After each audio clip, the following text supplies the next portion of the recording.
Olá, irmãos, sejam bem-vindos à Escola Bíblica da Igreja Batista Brasileira em Washington, D.C. É uma alegria para nós estarmos juntos para estudarmos a boa palavra de Deus, a Bíblia Sagrada. Nosso desejo é que os estudos aqui trazidos contribuam para a edificação da sua vida. E se você quiser entrar em contato conosco, você poderá fazer isso através dos nossos endereços eletrônicos. Que Deus te abençoe. Vamos à nossa lição? E nós estamos iniciando a partir desta lição estudos sobre o Evangelho de Mateus. Para isso, nós vamos utilizar a revista Compromisso da editora Convicção. O nosso objetivo aqui é compreender a riqueza do projeto de Deus para o ser humano, mostrada no texto de Mateus. Por isso eu quero te incentivar à leitura da palavra. É muito bom quando você se detém à leitura de todo o texto e não fica apenas presa às nossas lições, aos pontos que temos estudado, mas isso vai te dar uma visão maior, uma visão mais global. Isso é muito importante. Leia não apenas o texto de Mateus, mas leia toda a Bíblia. Então, nós começando a falar sobre Mateus, nós veremos que ele é repleto de referências a eventos que dizem respeito ao povo judeu. E é interessante nós vermos que nós não podemos perder de vista essa continuidade entre o Antigo Testamento e o Novo Testamento. O livro de Mateus está posicionado na nossa Bíblia de modo que ele inaugura o Novo Testamento. Ele é o primeiro aqui do Novo Testamento. Então, esse objetivo de Mateus, de dar uma continuidade de pensamento, ele era muito precioso para o povo judeu e também para nós, porque nós entendemos as ligações entre o Antigo e o Novo Testamento. Nós veremos aqui o cumprimento de promessas. No trimestre anterior, nós estávamos estudando Gênesis e veremos aqui em Mateus que há promessas feitas em Gênesis que agora estão se cumprindo. Então, esse texto, falando especificamente sobre Mateus, ele vai empregar a palavra reino e expressões como reino de Deus e reino dos céus para descrever o governo de Deus. Esse uso, ele mostra então essa rica experiência judaica em relação à proximidade de Deus e de sua criação, à profundeza da comunhão que ele deseja ter conosco. Reino de Deus, falando um pouco sobre isso, ele é o lugar onde cada um é plenamente o que deve ser. Por isso, não depende, então, a pessoa do que foi ou do que fez, mas do que se tornou em Cristo através do arrependimento. Nós, em Cristo, nós fazemos parte do reino de Deus. Hoje, nós vivemos numa sociedade que é muito fragmentada, mas o reino de Deus, ele nos mostra a integralidade do ser, que vive plenamente com sua liberdade, mas também com a sua responsabilidade. O reino de Deus, ele é amor, fé e pode ser vivido à medida que produz em nós bondade, longanimidade, humildade, paz e perdão. O reino de Deus é o reino de amor que emana dos céus. O título da lição de hoje, o cumprimento da promessa de Deus. Os evangelhos de Mateus, Marcos e Lucas, eles também são conhecidos como evangelhos sinóticos.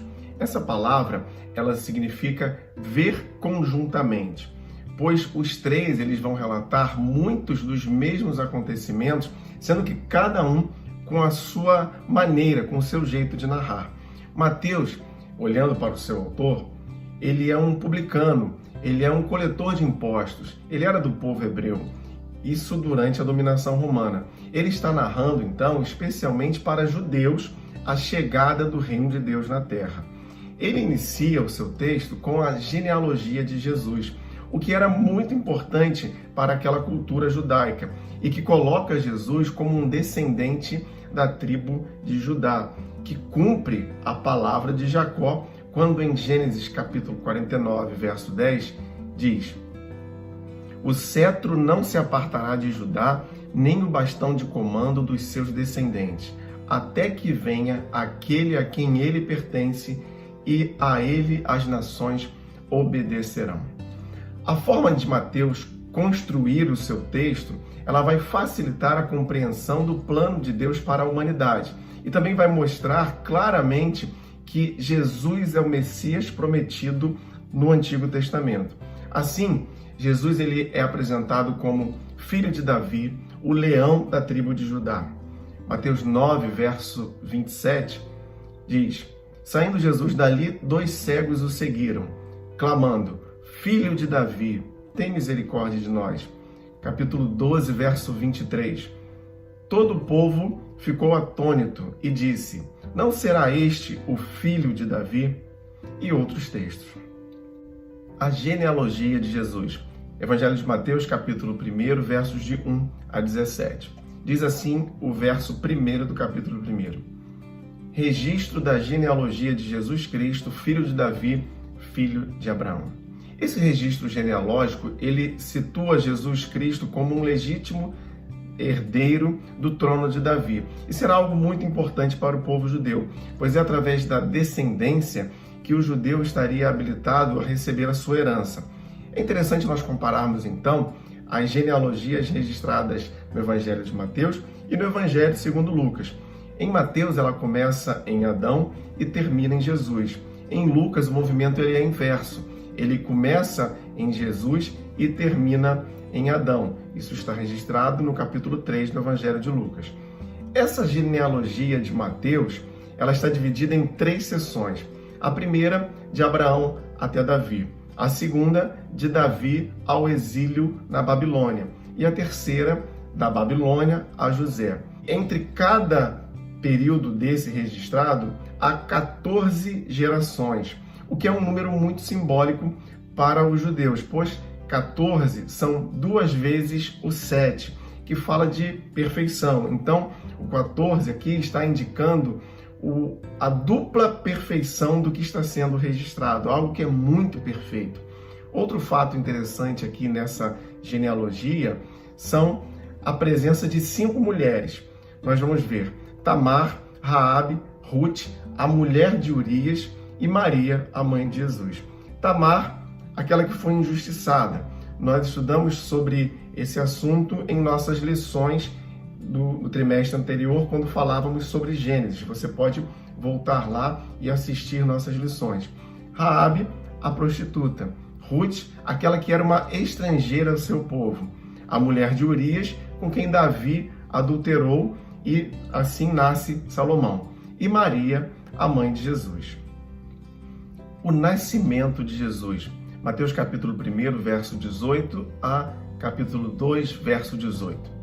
Maria, ela é escolhida para ser a mãe do Salvador. Diz assim o verso 18 do capítulo 1. Foi assim o nascimento de Jesus Cristo. Maria, sua mãe, estava prometida em casamento a José, mas antes que se unissem, achou-se grávida pelo Espírito Santo. É por conta da atuação do Espírito Santo na vida de Maria que ela achou-se grávida. A gravidez da então Virgem Maria, ela cumpre uma profecia do Antigo Testamento, registrada em Isaías capítulo 7, verso 14, quando diz: Por isso o Senhor mesmo lhes dará um sinal. A Virgem ficará grávida e dará à luz a um filho, e o chamará Emanuel. Eu quero fazer aqui algumas breves considerações sobre a mãe de Jesus, sobre Maria. Maria, ela tem sim um importante papel por ser mãe de Jesus. Ela é chamada agraciada quando da anunciação, registrado em Lucas capítulo 1, verso 30. Diz o seguinte: Mas o anjo lhe disse: Não tenha medo, Maria, você foi agraciada por Deus. Mas nós entendemos que isso aqui não confere a Maria uma posição de intercessão ou de mediação ante a Jesus, como alguns argumentam. O apóstolo Paulo, escrevendo em sua primeira carta a Timóteo, capítulo 2, versos 5 e 6, diz: Pois há um só Deus e um só mediador entre Deus e os homens, o homem Cristo Jesus, o qual se entregou a si mesmo como resgate por todos. Esse foi o testemunho dado em seu próprio tempo. Outro fato interessante a observar sobre a mãe de Jesus é que Jesus não é o seu único filho, mas ele é o primeiro filho de Maria. Aquele que nasce de Maria por obra do Espírito Santo. Mateus capítulo 13, versos 55 e 56. Não é este o filho do carpinteiro? O nome de sua mãe não é Maria? E não são seus irmãos Tiago, José, Simão e Judas? Não estão conosco todas as suas irmãs?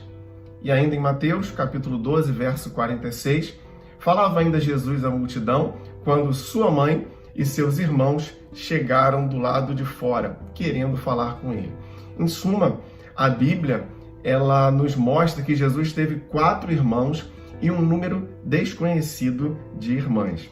E o plano de Deus, que é perfeito, ele segue. Nada acontece por acaso. De modo que o imperador, ele ordena um alistamento de todo o povo. Maria e José, então, precisam ir de Nazaré para Belém a fim de alistar-se, o que, diante do nascimento de Jesus, cumpre também uma profecia registrada no Antigo Testamento em Miqueias. Miqueias capítulo 5, verso 2, diz: Mas tu, Belém Efrata, embora sejas pequena entre os clãs de Judá, de ti virá para mim aquele que será o governante sobre Israel. Então, assim como por uma mulher entrou o pecado no mundo, Eva, por uma mulher nasceu o Salvador, Maria, a mãe de Jesus. A primeira, Eva, ela foi desobediente, e a segunda, Maria, ela não temeu em aceitar o divino chamado. E outro ponto a considerarmos sobre o nascimento de Jesus é a atitude de José. Ele pensa em deixar Maria em oculto, a fim de não difamá-la, uma vez que ela estava grávida e ele ainda não a havia recebido como esposa. O Evangelho de Mateus, capítulo 1, versos 19 e 20, registra: Por ser José, seu marido, um homem justo, e não querendo expô-la à desonra pública, pretendia anular o casamento secretamente.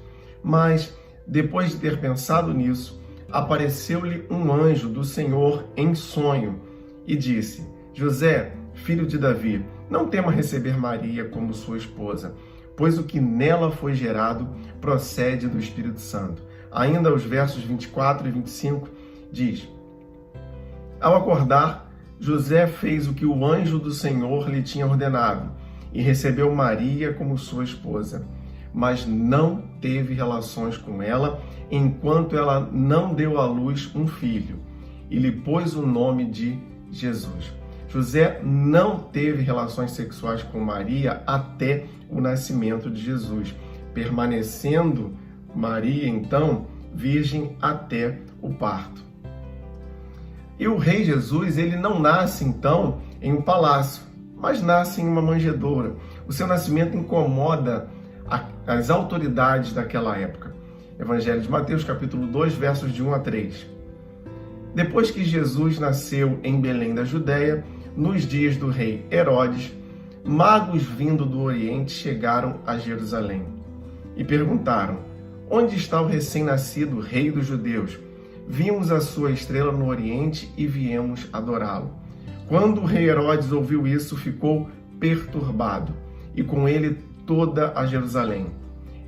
Herodes, então, ele não queria um competidor para o seu reino. Por isso ele trama um plano para matar Jesus sem saber exatamente de quem se tratava. Dessa maneira, muitas famílias elas perdem seus bebês, pois Herodes ordena a morte dos meninos de 2 anos para baixo. Jesus ele é salvo pela obediência de José à orientação de Deus. Evangelho de Mateus, capítulo 2, versos 13 a 15. Depois que partiram, um anjo do Senhor apareceu a José em sonho e disse-lhe: Levante-se, tome o menino e sua mãe e fuja para o Egito. Fique lá até que eu lhe diga, pois Herodes vai procurar o menino para matá-lo. Então ele se levantou, tomou o menino e sua mãe durante a noite e partiu para o Egito, onde ficou até a morte de Herodes. E assim se cumpriu o que o Senhor tinha dito pelo profeta: Do Egito chamei o meu filho. A volta da família para Nazaré. Evangelho de Mateus, capítulo 2, versos de 19 a 23. É somente depois da morte de Herodes, que desejava matar a Jesus, que José e Maria retornam para Israel. Diz assim, capítulo 2, versos de 19 a 23 do Evangelho de Mateus. Depois que Herodes morreu, um anjo do Senhor apareceu em sonho a José no Egito e disse: Levante-se, tome o menino e sua mãe e vá para a terra de Israel, pois estão mortos os que procuravam tirar a vida do menino. Ele se levantou, tomou o menino e sua mãe e foi para a terra de Israel. Mas ao ouvir que Arquelau estava reinando na Judéia em lugar de seu pai Herodes, teve medo de ir para lá. Tendo sido avisado em sonho, retirou-se para a região da Galiléia e foi viver numa cidade chamada Nazaré. Assim, cumpriu-se o que fora dito pelos profetas: ele será chamado Nazareno. Queridos, notem o seguinte: o Senhor ele utiliza um sonho para falar com José. José se mostra sensível à voz de Deus em todos os momentos, de modo que ele obedecia o que Deus mandava. José foi um homem comprometido com o Senhor, que cuidou de Maria, sua esposa, e de Jesus, que veio a ser o Salvador de todos nós. Mas o texto ele nos diz que, ao saber que Arquelau era o governador da Judéia, José levou sua família para a região da Galiléia. Nazaré era uma região tão pequena e sem muita significância, de modo que está registrado no Evangelho de João, capítulo 1, verso 46. Perguntou Natanael: Nazaré, pode vir alguma coisa boa de lá? Disse Filipe: venha e veja. Veja o preconceito com as pessoas de determinada região, como no caso aqui, um preconceito com as pessoas de Nazaré. Esse tipo de pensamento ou de atitude, ele permanece, infelizmente, até os dias de hoje. E isso não é algo bom. Não devemos, de modo algum, incentivar o preconceito, ou qualquer tipo de preconceito. Nazaré, ela seria como uma cidade onde as pessoas teriam vergonha de dizer que nasceram lá. Mas, mesmo assim, é lá que Jesus passa a sua infância e a sua adolescência. Isso nos diz que não importa onde estejamos ou de onde viemos. O que importa é nos colocarmos nas mãos do Senhor e cumprirmos a missão que Ele nos designa, segundo a sua vontade. Assim foi com Jesus. Aplicação para a vida. O nome Jesus significa Salvador no hebraico.